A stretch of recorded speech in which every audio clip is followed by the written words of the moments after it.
came the idea to start a YouTube channel. Yeah. How that happened? That was, you have like a kind of inspiration. You saw another poker blogger or any other person making YouTube videos, and you said like, "Hey, I can do that." Sure.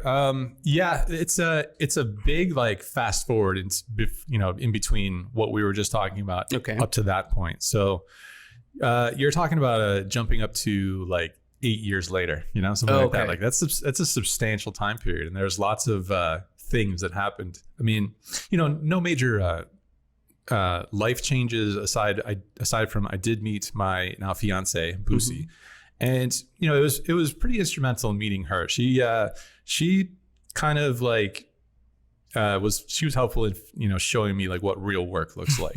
So eventually I figured out. Eventually I figured out like what needs to happen, what real work looks like. Shooting for 150 hours, the more the better of poker, and talking about hands nonstop with friends and all that stuff. So all that happened in between moving to Vegas. There was probably a good couple years of struggle and not really doing anything, not getting anywhere, and frustrations, and eventually figuring it out, making friends, developing a group of people that was kind of in a similar situation, similar stakes, chatting about hands, sending text messages of hands literally 24 hours a day, people in different time zones, and you wake up to 100 text messages about hands, and reading all those, going to play poker, sending hands while you're playing, all that stuff. So fast forward to 2016, October of 2016, or maybe a few months before that, I was watching Casey Neistat, who is a very popular mainstream YouTuber. He's before he started making daily vlogs on YouTube, he was a professional filmmaker, and so he'd been doing that prior to his vlogs. And then he brought his sort of expertise to that medium, of creating a story every single day and showing like what his day is like and capturing it and presenting it in a manner that is really enjoyable, over like 10 minutes, 12-minute videos, something like that.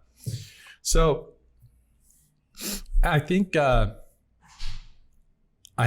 was doing a little bit better for myself. I had made it up to 510 here in Vegas and was winning in 510 games. And 510 games, it starts to get a little bit tough here in Vegas. And if you don't for sure love playing poker and studying poker, it's going to be really tough for you. It's going to be tough to find the motivation to be successful, to study, to play all the hours you need to do in order to beat a lot of regulars, because you can start to make a pretty good living for yourself, I think, at the 510 level.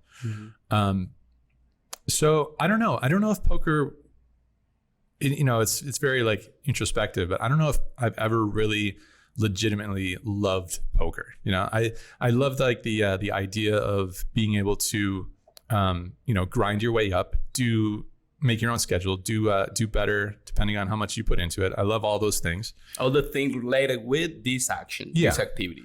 Do I love talking about balanced ranges and 3-betting ace king here and there in these spots and having appropriate number of bluffs and this and that?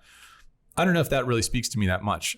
So I saw what Casey Neistat was doing, and I just loved it. Legitimately loved it. And I was watching him every day.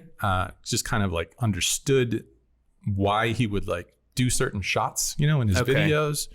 I got the filmmaking thing behind those content. Yeah, thought it was so cool. And sometimes you get like goosebumps watching some of this stuff, and it's like just love it. And so I thought, well, that's pretty cool. I wonder if I can like do this in a sense about my day, and I wonder if I can like take some of his inspiration and apply it to a day in the life of a grinder poker player in stakes that most people are playing. 1, 2, 2, 5, and 510. Even 510 is going to be a little bit expensive for a lot of people, but a lot of the poker media at the time focused on very high stakes games. Even the WSOP main event is a $10,000 buy-in. Most people are not going to get to play that. They're not going to get to play these super nosebleed stakes like on high stakes poker, shows like that.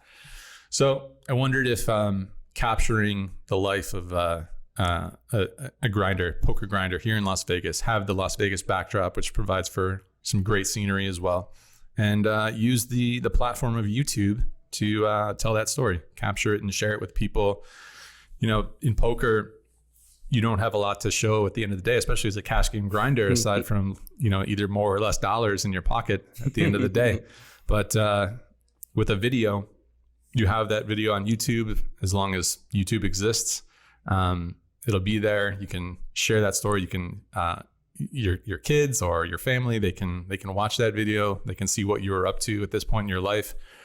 And just thought the whole thing was really cool. So just, you know, felt a little bit inspired, also a little bit bored with poker. Fired it up, grabbed the camera.